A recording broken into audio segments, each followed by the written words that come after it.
Hi എല്ലാവർക്കും നമസ്കാരം. Welcome to Minnu's kitchen. അപ്പോൾ ഇന്നത്തെ റെസിപ്പി എന്ന് പറയുന്നത് നമ്മുടെ ചെറുപഴം ഉപയോഗിച്ചുകൊണ്ട് ആവിയിൽ ഇതേപോലെ വാഴയിലയിൽ റെഡിയാക്കി എടുക്കാൻ പറ്റാവുന്ന ഒരു അടിപൊളി 4 മണി പലഹാരത്തിൻ്റെ റെസിപ്പി കേട്ടോ. ഇപ്പോൾ ചെറുപഴം കൊണ്ട് മാത്രമല്ല, നമ്മുടെ ഏത്തപ്പഴമോ അല്ലാന്നുണ്ടെങ്കിൽ ഏത് പഴം ഉപയോഗിച്ചിട്ട് വേണമെന്നുണ്ടെങ്കിലും നമുക്ക് ചെയ്തെടുക്കാവുന്നതേ ഉള്ളൂ. അപ്പോൾ വാഴയിലൊക്കെ ചെയ്യുമ്പോൾ ആ ഒരു മണമൊക്കെ കയറി വരുമ്പോൾ ഒരു അടിപൊളി ടേസ്റ്റ് തന്നെയായിരിക്കും. ഒരുപാട് ഓയിലൊന്നും വേണ്ടാതെ ഫ്രൈ ചെയ്യാതെ ഏറ്റവും എളുപ്പത്തിൽ എന്നാൽ നല്ല സൂപ്പർ ടേസ്റ്റിൽ ഹെൽത്തി ആയിട്ടുള്ള ഒരു റെസിപ്പിയാണ് ഇന്ന് നമ്മൾ ചെയ്തെടുക്കുന്നത്. എല്ലാവരും ഉറപ്പായിട്ടും കണ്ടു നോക്കുക. ഇതേപോലെ കുട്ടി കുട്ടി സമൂസയുടെ ഷേപ്പിലാട്ടോ നമ്മുടെ റെസിപ്പി വരുന്നത്. അപ്പോൾ കുട്ടികൾക്കാണെങ്കിലും ഉറപ്പായിട്ടും ഇഷ്ടമാവും. ട്രൈ ചെയ്ത് നോക്കി കമൻസൊക്കെ ആണെങ്കിലും മറക്കാതെ അറിയിക്കണേ. നമുക്ക് പൊട്ടുന്നതിന് സമയം കളയാതെ എങ്ങനെയാണ് നമ്മുടെ ഈ റെസിപ്പി ചെയ്യുന്നതെന്ന് കണ്ടു നോക്കിയാലോ.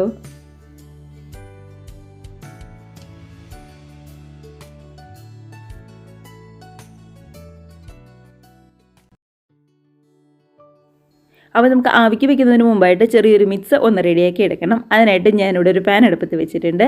അതിനകത്തേക്ക് ശർക്കരയാണ് നമ്മൾ ആദ്യം തന്നെ ചേർത്ത് കൊടുക്കുന്നത്. ഏകദേശം ഗ്രേറ്റ് ചെയ്തെടുക്കുമ്പോൾ 1.5 കപ്പ് ശർക്കരയുടെ അടുത്തുണ്ടാവും.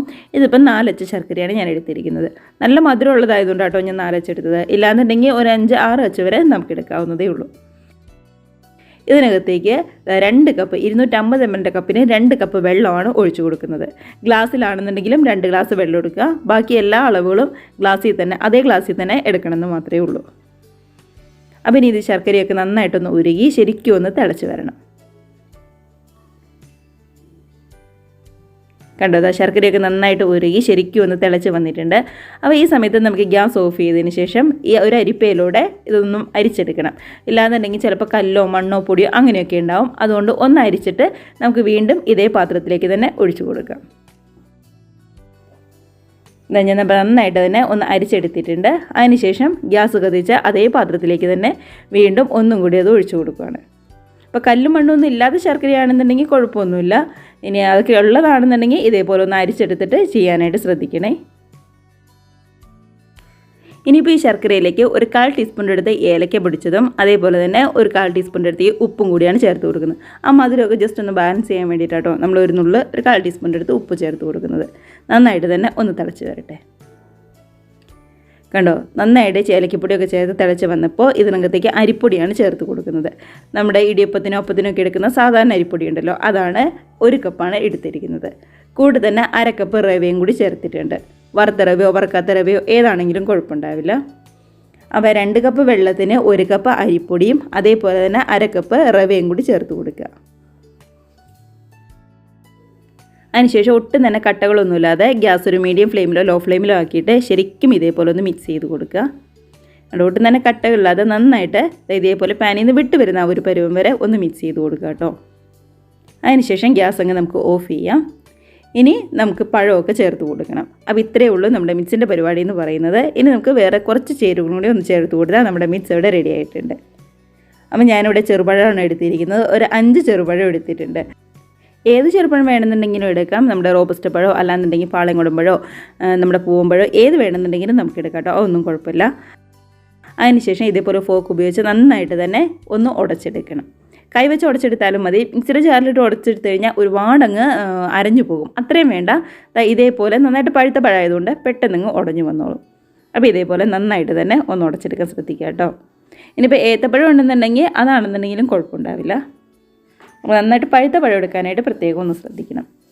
നമ്മൾ റെഡിയാക്കി വെച്ചിരിക്കുന്ന മിക്സിലേക്ക് റെഡിയാക്കി വെച്ചിരിക്കുന്ന ഈ പഴവും കൂടി അങ്ങ് ചേർത്ത് കൊടുക്കുക. ഈ അരിപ്പൊടിയുടെയും അതേപോലെ തന്നെ റവയുടെയും മിക്സ് തണുത്ത് പോകരുത് കേട്ടോ. ചൂടോടുകൂടി തന്നെ പഴവും അതേപോലെ തന്നെ മറ്റു ചേരുവകളും ചേർത്ത് കൊടുക്കാനായിട്ട് ശ്രദ്ധിക്കണം. കുറച്ച് കാഷ്നട്ട് ഒന്ന് നെയ്യിലിട്ട് ഫ്രൈ ചെയ്തെടുത്തതും അതേപോലെ തന്നെ ഒരു ചെറിയൊരു പിടി തേങ്ങാക്കൊത്ത് ഒന്ന് ഫ്രൈ ചെയ്തെടുത്തുമാണ് ചേർത്ത് കൊടുക്കുന്നത്.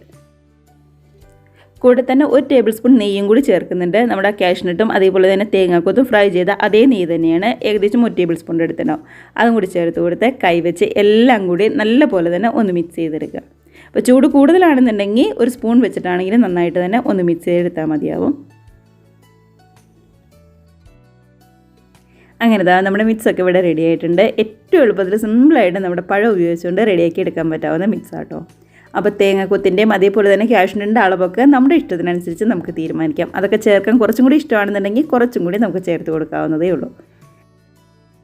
അപ്പോൾ ഇനി നമുക്കിതൊന്ന് ആവിയിൽ വെക്കണം. അപ്പോൾ ഞാൻ ദാ ഇതേപോലൊരു വാഴയിലയിലാട്ടോ ആവിയിൽ വെക്കുന്നത്. അപ്പോൾ ഏകദേശം നമ്മുടെ കൈപ്പത്തിയുടെ ആ ഒരു അളവിലുള്ള വാഴയിലയാണ് നീളത്തിൽ നമ്മൾ കട്ട് ചെയ്തെടുത്തിരിക്കുന്നത്. ഇല്ലാന്നുണ്ടെങ്കിൽ നമ്മുടെ ഇടനിലയിലാണെന്നുണ്ടെങ്കിലും അല്ലാന്നുണ്ടെങ്കിൽ ഒരു സ്റ്റീൽ പാത്രത്തിലാണെന്നുണ്ടെങ്കിലും ആവിയിൽ വെച്ചാൽ മതിയാവും. വാഴയിലാകുമ്പോൾ കുറച്ചും കൂടി നല്ല ടേസ്റ്റ് കിട്ടുമല്ലോ, അതുകൊണ്ടാണ് നമ്മൾ വാഴയിലയിൽ ആവിക്ക് വെക്കുന്നത്. അപ്പോൾ വാഴയില ദാ ഇതേപോലെ കുട്ടി സമൂസയുടെ ഷേപ്പിൽ ഒന്നാക്കി എടുക്കുന്നുണ്ട്. അപ്പോൾ ഇതേപോലെ സമൂസയുടെ ഷേപ്പിൽ നമ്മുടെ വാഴയില ആദ്യം തന്നെ ഒന്ന് മടക്കിയെടുക്കണം. കണ്ടോ, കറക്റ്റായിട്ട് വന്നിട്ടുണ്ട്. അതിനകത്തേക്ക് നമ്മൾ റെഡിയാക്കി വെച്ചിരിക്കുന്ന മിക്സ് ഒന്നെങ്കിൽ കയ്യിലെടുത്ത് ചേർക്കാം, ഇല്ലാന്നുണ്ടെങ്കിൽ ഇതേപോലെ സ്പൂണിനാണെങ്കിലും എടുത്തങ്ങ് ചേർത്ത് കൊടുക്കുക. കണ്ടോ, നമ്മുടെ വാഴയിലയുടെ ഉള്ളിൽ നന്നായിട്ട് ഫില്ല് ചെയ്യുന്ന രീതിയിൽ ഇതേപോലെ ഒന്ന് ആക്കി കൊടുത്തിട്ടുണ്ട്. അതിനുശേഷം ബാക്കി വന്ന വാഴയില ഇതേപോലെ ഒന്ന് മടക്കി നമുക്കങ്ങ് എടുക്കാം. കൈവച്ച് പതുക്കെ ഒന്ന് പ്രസ് ചെയ്ത് കൊടുക്കുക കേട്ടോ. അങ്ങനെയാണെന്നുണ്ടെങ്കിൽ കറക്റ്റായിട്ട് ഒട്ടും തന്നെ കയറി ഇറങ്ങിയൊന്നും പോകാതെ സമൂസയുടെ ഷേപ്പിൽ കറക്റ്റായിട്ട് തന്നെ നമുക്ക് കിട്ടും. അപ്പോൾ ഈ ഷേപ്പിൽ തന്നെ വേണമെന്ന് നിർബന്ധമൊന്നുമില്ല. നമ്മൾ ഇലയുടെ ഒക്കെ ഉണ്ടാക്കില്ലേ, വാഴയിലയിൽ നന്നായിട്ടൊന്ന് പരത്തിയിട്ട് രണ്ടായിട്ടൊന്ന് മടക്കി അങ്ങനെ ചെയ്താലും മതിയാവും. അപ്പോൾ വാഴയിലയിൽ ഇങ്ങനെ ചെയ്യുമ്പോൾ കാണാൻ കുറച്ചുകൂടി ഭംഗിയുണ്ടാവുമല്ലോ, അതുകൊണ്ടാണ് ഞാൻ ഇതേപോലെ ചെയ്തെടുത്തത്. നിങ്ങൾക്ക് ഇഷ്ടമുള്ള ഏത് ഷേപ്പിലാണെങ്കിലും ചെയ്തെടുത്താൽ മതിയാവും. കണ്ടോ, നമ്മൾ അടുത്തതും ഇതേപോലെ തന്നെ സമൂസയുടെ ഷേപ്പിൽ ഇങ്ങ് ഫില്ല് ചെയ്ത് എടുക്കുവാണ്. ഇപ്പം നമ്മുടെ മിക്സിനാണെങ്കിലും ചെറിയൊരു ചൂടുണ്ട്. അപ്പോൾ ബാക്കി എല്ലാ ചേരുവകളും അടുത്തെടുത്ത് വെച്ചതിന് ശേഷം മാത്രം മിക്സ് ഒന്ന് റെഡിയാക്കി എടുത്താൽ മതിയാവും. പെട്ടെന്ന് നിങ്ങൾ റെഡിയാക്കി എടുക്കാൻ പറ്റാവുന്ന മിക്സ് അല്ലേ. അതേപോലെ തന്നെ വാഴയിലയാണെങ്കിലും നന്നായിട്ടൊന്ന് കഴുകി ശരിക്കും ഒന്ന് തുളച്ച് നമ്മുടെ ഗ്യാസിൻ്റെ മുകളിൽ ആ തീയിൽ വെച്ച് പതുക്കെ ഒന്ന് വാട്ടിയെടുത്ത വാഴയില കേട്ടോ. വാഴയില പതുക്കെ ഇതേപോലെ ഒന്ന് വാട്ടിയില്ല എന്നുണ്ടെങ്കിൽ ഇതേപോലെ ശരിക്കും ഒന്ന് മടക്കി കഴിയുമ്പോൾ ഇങ്ങ് പൊളിഞ്ഞു പോരും, വിട്ടുപോരും നമ്മുടെ വാഴയില. അതുകൊണ്ട് പതുക്കെ ഒന്ന് വാട്ടിയെടുക്കാനായിട്ട് ശ്രദ്ധിക്കുക.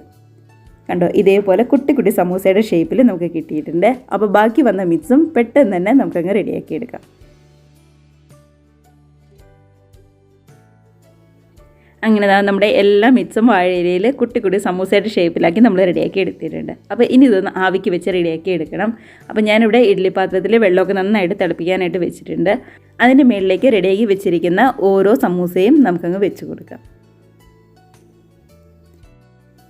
ആവിയിൽ വെച്ച് റെഡിയാക്കി എടുക്കാനാണെങ്കിലും ഒരുപാട് സമയമൊന്നും വേണ്ട. നമ്മൾ സാധാരണ ഇലയുടെയൊക്കെ വേവിക്കില്ലേ, ഒരു 10-15 മിനിറ്റ് അത്ര മാത്രം മതിയാവും. നന്നായിട്ടൊന്ന് ആവി കയറി വരുമ്പോൾ ജസ്റ്റ് ഒന്ന് ഗ്യാസ് ഒന്ന് മീഡിയം ഫ്ലെയിമിലോ ലോ ഫ്ലെയിമിലേക്കോ ഒന്ന് മാറ്റി കൊടുത്ത് ഒരു 5 മിനിറ്റ് കൊണ്ട് വെച്ച് കൊടുത്താൽ മാത്രം മതിയാവും. അപ്പോൾ അതവിടെ ഇരുന്ന് നല്ലപോലെ തന്നെ എല്ലാം ഒന്ന് റെഡിയായിട്ട് വരട്ടെ.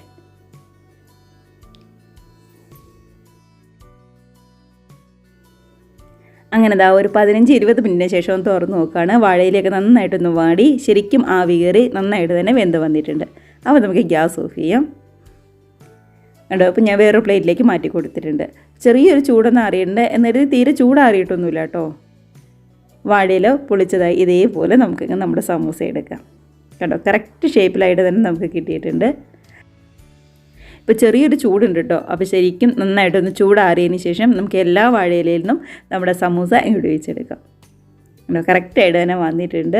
അപ്പോൾ ഇത്രയേ ഉള്ളൂ നമ്മുടെ സമൂസ എന്ന് പറയുന്നത്. കാണാനാണെന്നുണ്ടെങ്കിലും അതേപോലെ തന്നെ കഴിക്കാനാണെന്നുണ്ടെങ്കിലും നല്ല അടിപൊളി ടേസ്റ്റി തന്നെ നമുക്ക് കിട്ടിയിട്ടുണ്ട്. അപ്പോൾ ചൂടാറി കഴിഞ്ഞപ്പോൾ നമ്മളെല്ലാം വാഴയിലയിൽ നിന്ന് വിടുവിച്ചത് ഇതേപോലെ ഒരു പ്ലേറ്റിലേക്ക് മാറ്റി കൊടുത്തിട്ടുണ്ട്. കണ്ടോ, കാണാൻ തന്നെയാണെങ്കിലും നല്ലൊരു ഭംഗിയിൽ പഴം വെച്ച് റെഡിയാക്കിയതാണെന്ന് പറയുക പോലുമില്ല. അപ്പോൾ ശർക്കരയ്ക്ക് കുറച്ച് കളർ കുറവായതുകൊണ്ടാണ് നമ്മുടെ റെസിപ്പിക്കും കുറച്ചൊന്ന് കളർ കുറവായത്. നമ്മുടെ എടുക്കുന്ന ശർക്കരയ്ക്ക് നല്ല കളറും അതേപോലെ തന്നെ നല്ല മധുരമൊക്കെ ഉണ്ടെന്നുണ്ടെങ്കിൽ കുറച്ചും കൂടി നല്ല കളറിലൊക്കെ നമുക്ക് കിട്ടും.